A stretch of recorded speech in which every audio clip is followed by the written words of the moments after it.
2000 जास्तीच्या महिला खऱ्या अर्थाने कमाल सन्मान केलेला आहे. तिचे ते मनापासून आभार व्यक्त करत असताना मला खात्री आहे ज्या पद्धतीने देगलूरकरांच्या नागरिकांनी उत्स्फूर्त मनापासून प्रतिसाद आपल्या भागाचा विकास झाला पाहिजे म्हणून आपल्यातलाच माणूस आपल्या समस्या जाणून घेणार आणि प्रश्न सोडवण्यासाठी पाहिजे हा त्यांचा विचार निश्चितपणाने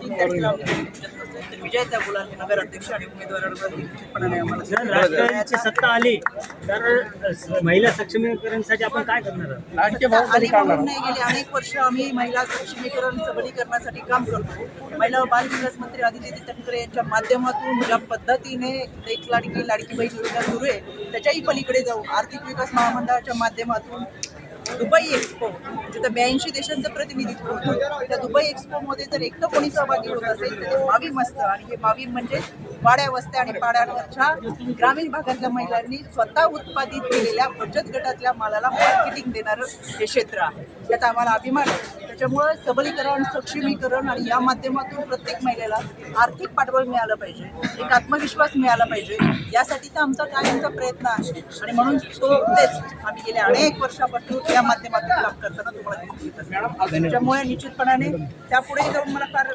महत्त्वाची गोष्ट आजच्या निमित्तानं सांगायची अंजली दमानिया यांनी आदरणीय दादांवरती जी काही टीका केली खरं तर अंजली दमानिया या आजपर्यंत जर सगळ्या गोष्टी पाहिल्या तर जितके काही राजकीय आरोप त्यांनी आजपर्यंत केले त्या राजकीय आरोपांचा कुठेही पाठपुरावा नाही आणि त्यांनी ज्या व्यक्तींवरती आरोप केले ते कोणतेही आरोप आजतागायत सिद्ध झाले नाही. त्याच्यामुळं प्रेस बोलवणं ऐकून माहितीवरती बेछूट आरोप करणं आणि एखाद्याचं राजकीय आयुष्य उद्ध्वस्त करणं हा अंजली दमानिया यांचा रुटीन प्रॅक्टिसचा कार्यक्रम आहे. ज्या पद्धतीने बोलतात ते की माझी वॉर्निंग आहे 24 तासातला राजीनामा असेल ही जी भाषा आहे आज संविधान दिले आपण घटना म्हणतो भारतरत्न डॉक्टर बाबासाहेब आंबेडकरांनी संविधान दिलं निश्चितपणाने ते संविधान मानलं गेलं पाहिजे. अंजली दमानिया कायम ते पायदळी तुडवताना दिसतात ना प्रशासनावरती विश्वास ठेवतात ना माननीय न्यायालयावरती विश्वास ठेवतात किंवा शासनावरती त्या कुठल्या कामकाजावर विश्वास ठेवतात. स्वतःच आरोप करायचे स्वतःच इन्व्हेस्टिगेशन करायचं आणि स्वतःच त्याच्यातली तत्व शोधून काढायची आणि म्हणून मला अंजली दमानिया यांना आवर्जून सांगायचं तुमच्याकडे जे काही पुरावे आहेत ते पुरावे घ्या आणि ह्याच्यासाठी SIT स्थापित केली ती SITकडे पुरावे जरूर द्या.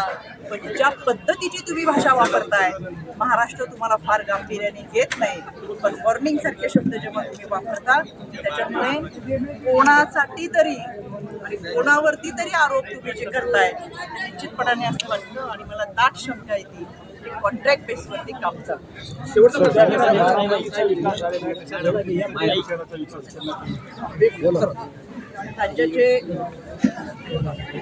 राज्याचे उपमुख्यमंत्री तथा अर्थमंत्री दादा बारामतीमधून आमदार म्हणून आणि निश्चितपणाने जनतेने दिलेल्या साथ प्रतिसाद यामुळे चांगल्या आपण पाहतोय गेल्या वर्षभरामध्ये चिखलीकर साहेब जेव्हा दादांबरोबर आले त्यांना 150 कोटी अनेक विकास कामं करायची केलेली आहेत करायची त्याची स्वप्न पूर्ण करायची ती संकल्प आदरणीय दादांनी अतिशय भरीव असा निधी हा मागील काळातल्या आमदारांना दिलेला आहे. त्याच्यामुळे मला खात्री आहे चिखलीकर साहेबांना पुढच्या कालावधीमध्ये हजारो कोटीचा निधी दादांनी जे गोवाची असेल देगलूरची असेल एकूणच नांदेडच्या विकासासाठी असेल जी काही कामं करायची ती कामं पूर्ण झाली पाहिजे राज्याचे उपमुख्यमंत्री म्हणून दादांची अपेक्षा आणि शेवटचा प्रश्न मॅडम शेवटचा प्रश्न होता ज्यामध्ये की पश्चिम महाराष्ट्रामध्ये महिलांसाठी जे काम केलं होतं या ठिकाणी तुम्ही नांदेड जिल्हा आणि देगलूरसाठी काय काम करण्यासाठी तुम्ही दादांना सांगणार आहात? आम्ही एका जिल्ह्यासाठी काम करतो एका विभागासाठी काम करत नाही. राज्य महिला आयोग संपूर्ण महाराष्ट्राचं असतं. महिला बाल विकास मंत्री पूर्ण पश्चिम महाराष्ट्राचा विकास झाला त्या देगलूर विकासाच्या धर्तीवरती ज्या पद्धतीने एक लाडकी बहीण योजना दिली ती पश्चिम महाराष्ट्रासाठी दिली नाही सर पूर्ण महाराष्ट्रासाठी दिलेली आहे. आणि मावीम हे क्षेत्र मला असं वाटतं नांदेडमध्ये सर्वाधिक काम जर कोणाचं असेल तर ते आर्थिक विकास महामंडळाच्या माध्यमातून होत असतं. त्याच्यामुळे जो काही विकास होईल तो संपूर्ण महाराष्ट्रात होईल. एक त्या विभागाचा विकास आणि त्याचा विचार कदापि कुठलाही नेता जो पक्ष करत नाही. त्याच्यामुळे ज्या पद्धतीने शहरामध्ये राहणारा नागरिक आहे तसाच तो ग्रामीण भागामध्ये राहतो, तसाच तो वाड्या वस्त्या आणि पाड्यांपर्यंत राहतो. त्याच्यामुळे विकासाची गंगा पाड्यांपर्यंत घेऊन जाण्याचा संकल्प आमचा सगळ्यांचा आहे आणि तो निश्चितपणे आपल्या सर्वांच्या सहकार्याने